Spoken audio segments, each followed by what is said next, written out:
Hello, welcome back to the Wolf Den. I am the Wolf, and we're back in Luke chapter 12. Let's keep going. Beware of the leaven of the Pharisees. In the meantime, when so many thousands of people had gathered together that they were trampling one another, he began to say to his disciples first, Beware of the leaven of the Pharisees, which is hypocrisy.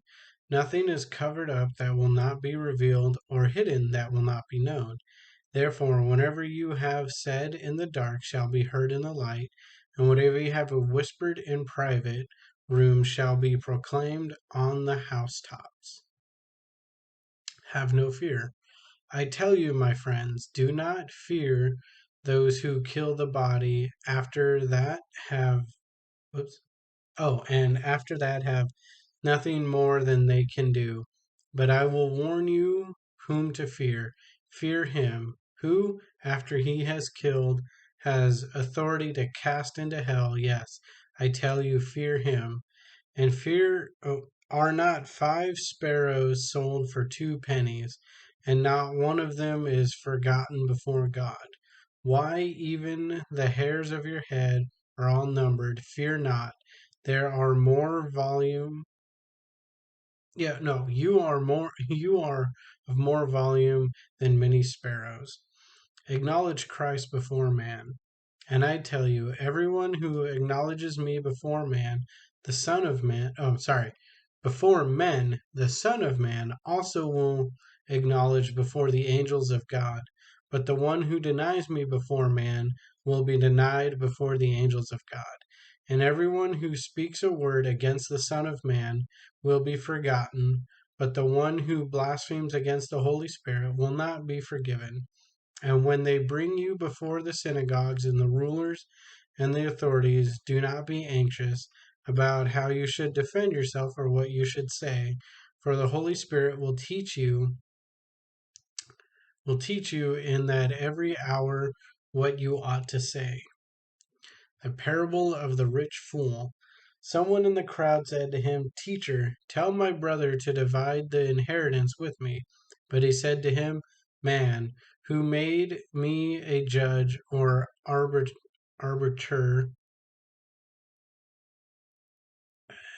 I don't know what that word is. I'll just be honest, I don't know. Over you. And he said to them, Take care and be on your guard against all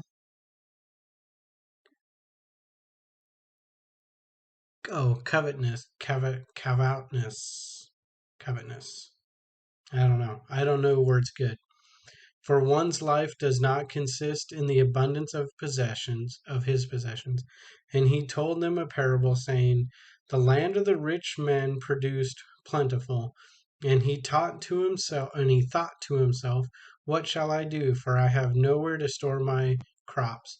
And he said, I will do this. I will tear down my barns and build larger ones, and then I will store all my grain and my goods.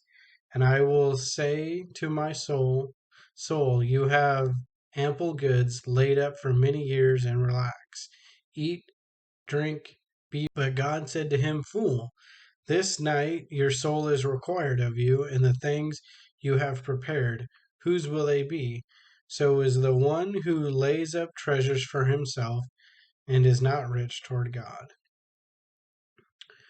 Do not be anxious, I think.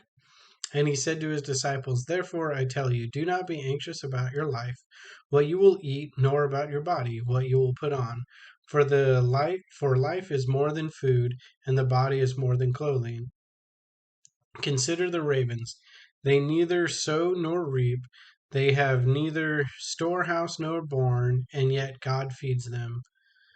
Of how many more value are you than the birds? And which of you, by being anxious, can add a single hour to his span of life? If then you are not able to do as small a thing as that, why are you anxious about the rest? Consider the Consider the lilies, how they have grown. They neither toil nor spin. Yet I tell you, even Solomon in all his glory was not arrayed like one of these. Arrayed? Arrayed. Arrayed. like one of these. Verse 28.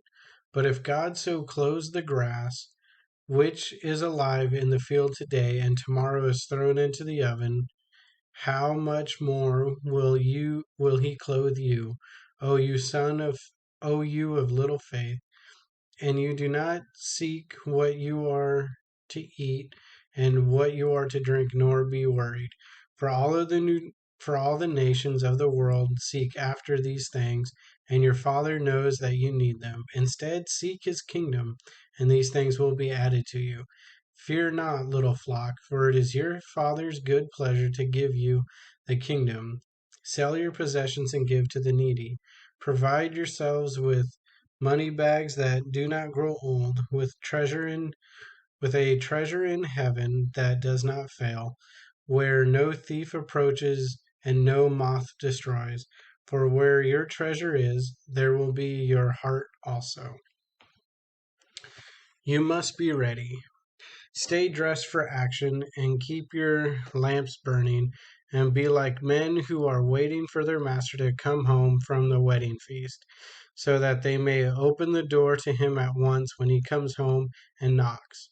Blessed are those servants whom the master finds awake when he comes. Truly I say to you, he will dress himself for service and have them recline at the table, and he will come and serve them. If he comes in the second watch, or in the third, and finds them awake, blessed are those servants. But know this, that if the master of the house had known at what hour the thief was coming, he would not have left his house to be broken into.